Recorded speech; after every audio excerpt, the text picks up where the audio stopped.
رسوله الكريم اما بعد فاعوذ بالله من الشيطان الرجيم بسم الله الرحمن الرحيم وعن عبد العزيز بن جريج قال سألنا عائشة بأي شيء كان يوتر رسول الله صلى الله عليه وسلم قالت كان يقرأ في الأولى بسبح اسم ربك الأعلى وفي الثانية بقل يا أيها الكافرون وفي الثالثة بقل هو الله أحد والمعوذتين رواه الترمذي وأبو داود ورواه النسائي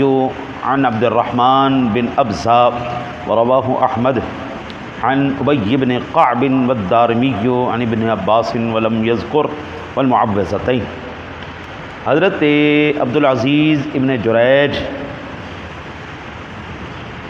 سے روایت ہے، وہ فرماتے ہیں کہ ہم نے ام المؤمنین امی عائشہ صدیقہ طیبہ طاہرہ سچے باپ کی سچی بیٹی سے پوچھا کہ رسول اللہ صلی اللہ علیہ وسلم کن صورتوں سے وطر پڑھتے تھے، یعنی وطر کی نماز میں آپ کون کون سی صورتیں پڑھتے تھے؟ فرمایا پہلی رکعت میں حضور نبی اکرم صلی اللہ علیہ وسلم سبح اسم ربک الاعلی سورۃ الاعلی پڑھتے، اور دوسری میں قل یا ایھا الکافرون، تیسری میں قل هو اللہ احد، سورۃ الفلق اور سورۃ الناس، یہ تینوں صورتیں اکٹھی پڑھتے۔ امام ترمذی نے، ابو داود اور نسائی نے عبد الرحمن ابن ابزہ سے روایت کی، اور احمد نے ابن کعب سے اور دارمی نے ابن عباس سے، انہوں نے فلق اور ناس کا ذکر نہ کیا، یعنی اس لحاظ سے پہلی سورت اعلیٰ بنے گی، دوسری کافرون اور تیسری سورہ اخلاص۔ یہ حضور نبی اکرم صلی اللہ علیہ وسلم کی نماز وطر کے اندر تلاوت مبارکہ تھی۔ اور یہاں سے اس حدیث پاک سے ایک مسئلہ میں عرض کرتا چلا جاؤں، ذہن سے نکل نہ جائے۔ ایک رکعت کے اندر 2 صورتیں 3 صورتیں یہ پڑھی جا سکتی ہیں، اگر آپ کو یاد ہیں، ترتیب میں ہیں تو ان کو لے کے چلا۔ قل هو اللہ احد سے آگے سورۃ الفلق ہے، سورۃ الناس ہے، حضور نے پڑھی تو ٹھیک ہے، سورۃ فیل ہے، سورۃ قریش ہے، یہ جو ترتیب میں صورتیں آ رہی ہیں، آپ 2 پڑھنا چاہتے 2 پڑھ لیجئے، 3 پڑھنا چاہتے 3 پڑھ لیجئے، یعنی اس بات کا احتیاط کرنی چاہیے کہ پہلی رکعت بڑی ہو، دوسری اس سے تھوڑا کم تلاوت ہو، پہلی کی تلاوت زیادہ ہو، دوسری کی تلاوت کم ہو۔ اب یہ ترتیب اگر آپ دیکھیں گے نا تو پہلی رکعت میں حضور نے زیادہ تلاوت فرمائی، دوسری میں کم فرمائی، تیسری میں اس سے کم ہو گئی۔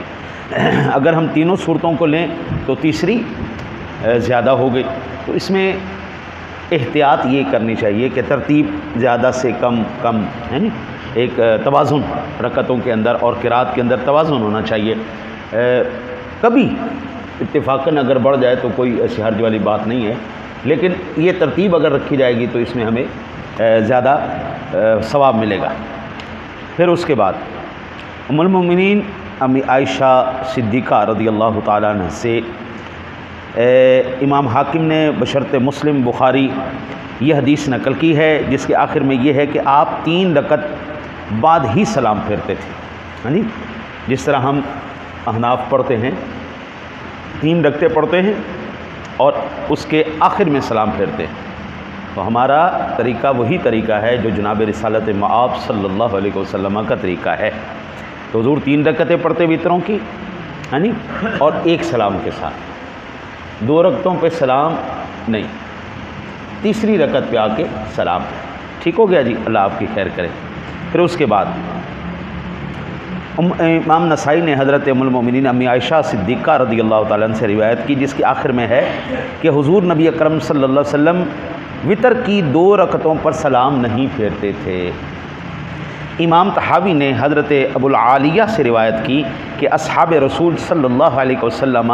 وطر مغرب کے فرضوں کی طرح پڑھتے تھے، یعنی ایک سلام کے ساتھ 3 رکھتے ہیں۔ امام حسن نے فرمایا کہ اہل اسلام کا اس بات پر اجماع ہے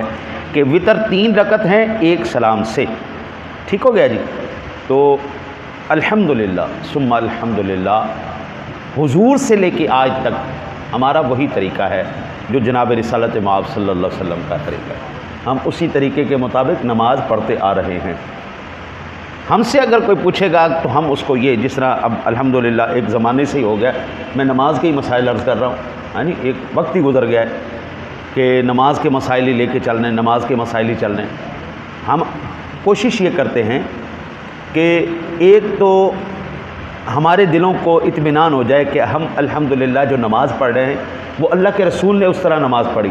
ایک تو یہ۔ دوسرا، جس کو علم نہیں وہ جان جائے، ہم سے آپ پوچھیں گے، ہم آپ کو بتائیں گے۔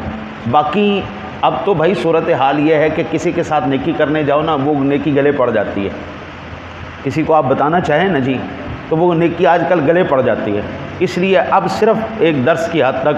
تدریس کی حد تک وہ بیان کرتے ہیں، اس کے بعد کسی کو پکڑ کے نہیں کہ بھائی وہ اس طرح نہ کر، اس طرح نہ کر، اس طرح نہ کر۔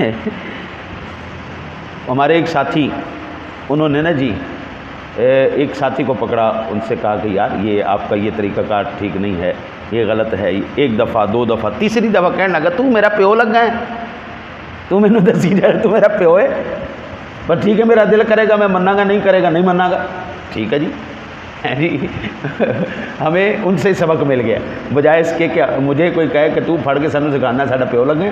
بھائی جس کا دل کرتا ہے سن لے، جس کا نہیں دل کرتا نہ بھائی۔ البتہ میرا پھر بھی فرض ہے کہ ہم جو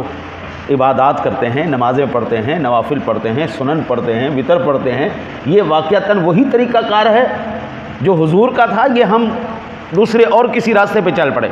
تو یہ حدیث پاک کے ساتھ میں نے ائمہ کے بھی حوالے آپ کو عرض کر دیے اور محدثین کے حوالے بھی عرض کر دیے کہ حضور نبی اکرم صلی اللہ علیہ وسلم جس طرح وتر ادا فرماتے تھے، ہم الحمدللہ اسی طرح وتر ادا کر رہے ہیں۔ اللہ تعالیٰ سے دعا ہے اللہ تعالیٰ آپ کو اور مجھے